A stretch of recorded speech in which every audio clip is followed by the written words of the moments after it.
এই যে বিমান দুর্ঘটনা হলো, এটা স্বাভাবিকভাবে যিনি বিমান উড্ডয়ন করেছেন তিনিও ইচ্ছা করে ক্রাশ করার নাই, এটাই তো বাস্তবতা। কিন্তু এর বিয়ন্ড যে অপরাধগুলো আছে সেগুলোকে দেখবো। আমরা ধরলাম যে বিমান দুর্ঘটনাটা ঘটেছে এটা অনিচ্ছাকৃত ভুল, এখানে যিনি বিমান পরিচালনা করছেন তার কোনো দোষ নেই, তিনি চেষ্টা করেছেন। এখন যদি আমি আপনাকে বলি, আমি এবং আপনি আমরা মুসল্লিরা সবাই জুমার পরে গিয়ে আসেন, এই যে শেরপাড়া বেগম রোকেয়া সরণি আছে, রাস্তার মাঝখানে এ পাশে একটা ওই পাশে একটা বিশাল বিশাল দুটো গর্ত করি। আমাদের নিয়ত কি? আমাদের নিয়ত আমরা ইচ্ছা হয়েছে গর্ত করব, কোনো লোক এখানে পড়বে না, কোনো লোক কি হবে না, পড়বে না, বা আমাদের ইচ্ছা নাই যে কেউ এখানে পড়ে নিহত হোক। আমাদের ইচ্ছে এমনি আমাদের মন চাইছে আমি দুইটা গর্ত করলাম রাস্তার মাঝখানে। তাহলে এখন এই আপনার উদ্দেশ্য ছিল কি? আমাদের উদ্দেশ্য ছিল কি? আমরা চাইছি এমনি তেমনি দুইটা গর্ত করি। হ্যাঁ, একটা উদ্দেশ্য আমাদের হয়তো ছিল, গর্ত করতে যে মাটিগুলো উঠবে সেগুলো বিক্রি করে আমার পকেটে কিছু টাকা ঢুকাবো। কি করব? পকেটে কিছু টাকা ঢুকাবো। আমার ইচ্ছে ছিল না এই গর্তে পড়ে কোনো মানুষ মারা যাক। কিন্তু এইটা বলে কি পার পাওয়ার সুযোগ আছে? প্রথম ক্রাইমটা কি? প্রথম ক্রাইম হচ্ছে পাবলিক প্লেসে আপনি গর্ত করেছেন কেন, এই অনুমতি আপনাকে কে দিয়েছে? দ্বিতীয় ক্রাইম আপনি কি করেছেন? আপনি এই গর্ত করার পরে মাটি বিক্রি, এটা পাবলিকের প্রপার্টি, আপনি সেটা বিক্রি করে টাকা পকেটে ঢুকে আপনাকে কে বলছে? তার মানে আপনি নিউট্রাল, আপনি মনে করছেন এখানে মানুষ মারা যাবে না, কিন্তু আপনি গর্ত করেছেন।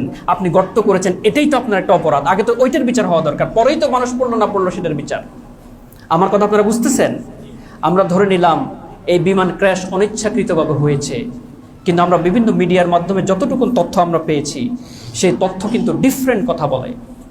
সেই তথ্য বিপরীত তথ্য দেয় যে এই বিমান পৃথিবীর সমস্ত সভ্য দেশগুলো, শুধু উন্নত দেশ নয়, অনেক অনুন্নত দেশে এই বিমান এখন আর চলে না। তাইলে এই বিমান কেন বাংলাদেশে চলবে? আমরা তো গত 17-18 বছর থেকে 53 বছর থেকে উন্নয়নের গল্পের বাহারি গল্প শুনে আসছি না? তাহলে যদি বাহারি গল্প শুনে আসি, সেই বাহারি গল্পের ফলাফল কি?